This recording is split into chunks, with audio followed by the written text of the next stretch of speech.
को पता है, जब प्रथम विश्व युद्ध अपने चरम पर था और सेनाएं एक दूसरे के खून की प्यासी थी, तभी अचानक एक दिन बिना किसी संधि या घोषणा के युद्ध एक दिन के लिए थम सा गया। यहाँ तक कि दोनों तरफ के सैनिकों ने नो मैंस लैंड पर आकर एक दूसरे के साथ खाना पीना खाया और फुटबॉल भी खेला। लेकिन फिर अगले ही दिन युद्ध वापस शुरू हो गया। युद्ध को रोकने वाला वो स्पेशल दिन था 25 दिसंबर 1914, यानी जीसस क्राइस्ट का जन्मदिन, जिसने भयंकर युद्ध के बीच भी मानव के अंदर की मानवता को जगाया और एक दूसरे से प्रेम पूर्वक पेश आने पर मजबूर कर दिया।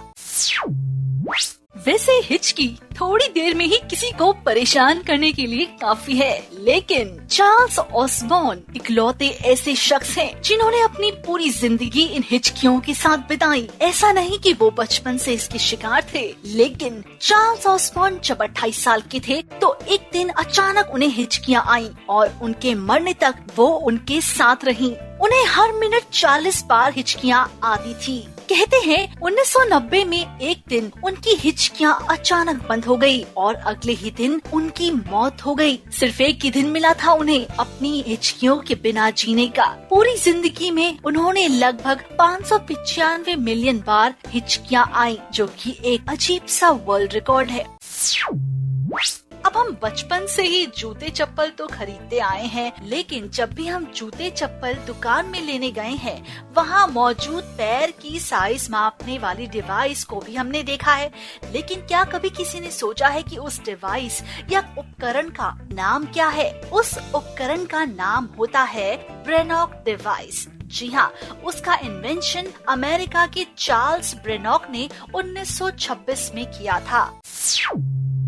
अब जब कुत्तों का ख्याल आता है तो सबसे पहले उनके भौंकने का ख्याल आता है। पर मान लीजिए कि कोई ऐसा कुत्ता भी हो जो भौंकता ही ना हो। शौक मत होइए जनाब, बेसनजी कुत्तों की एक ऐसी ही ब्रीड है जो बिल्कुल भी नहीं भौंकती। लेकिन इसका मतलब ये नहीं कि वो कोई आवाज ही नहीं निकालते हैं, लेकिन वो आवाज एक सुरीले गाने की तरह होती है।